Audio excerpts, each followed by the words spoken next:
Bonjour chers auditeurs et chères auditrices de notre web radio R212, notre auteur Abdelghany El Arras, en sa qualité d'expert invité, partage son avis et sa réflexion avec vous dans cet article intitulé « Plan Maroc vert, quand la promesse agricole tourne le dos aux petits exploitants ».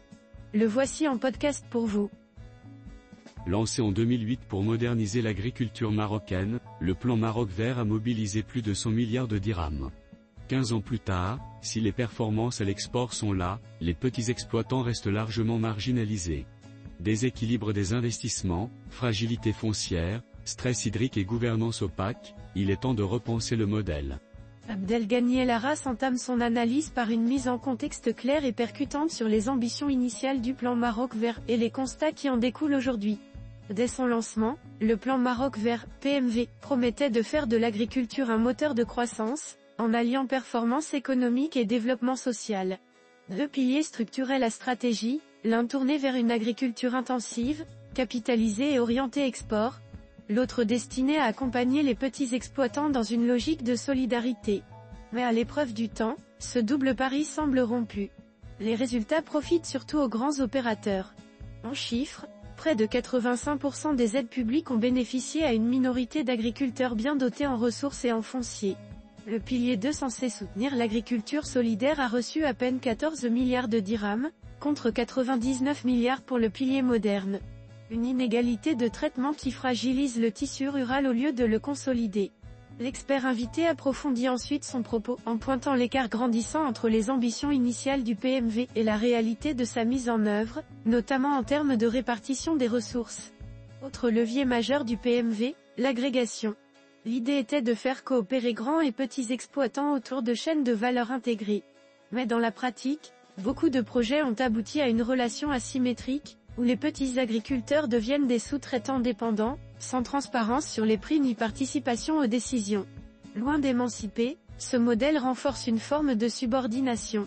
Abdelghany El Arras met ici en lumière les limites du mécanisme d'agrégation, censé fédérer les efforts mais qui, en réalité, accentue les déséquilibres au lieu de les corriger.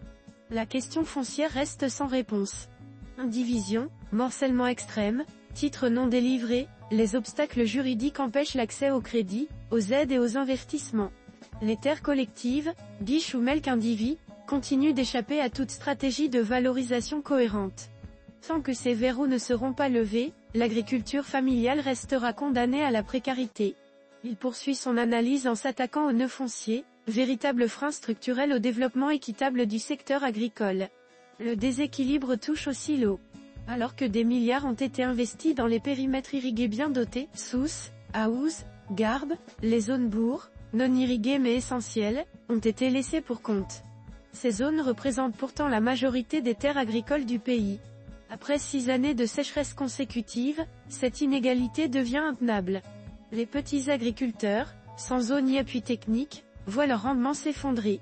En élargissant son diagnostic, l'expert invité aborde un autre point crucial, l'eau, dont la gestion inégalitaire accentue les vulnérabilités des territoires non irrigués. Au cœur de toutes ces limites, une même interrogation, où va l'argent public ? Les mécanismes de suivi, d'audit et de redevabilité sont peu clairs. Les rapports d'évaluation sont rares, les critères d'attribution opaques. L'implication des collectivités locales et des coopératives paysannes reste marginale. Résultat, un sentiment d'injustice grandissant dans le monde rural. Abdelghany El Arras insiste sur un autre angle mort du PMV, le manque de transparence dans la distribution et la gestion des subventions publiques. Le contexte actuel, stress hydrique, changement climatique, tension alimentaire mondiale, impose une refonte profonde du modèle. Il ne s'agit pas de rejeter tout le PMV, mais d'en corriger les dérives et les angles morts. Le Maroc a besoin d'un plan vert 2.0, fondé sur une réforme foncière ambitieuse, le recentrage des politiques sur les petits exploitants et les zones vulnérables, une meilleure gouvernance des subventions, et l'adoption de modèles agroécologiques résilients. Car une agriculture qui oublie ses petits agriculteurs finit par s'assécher, dans tous les sens du terme.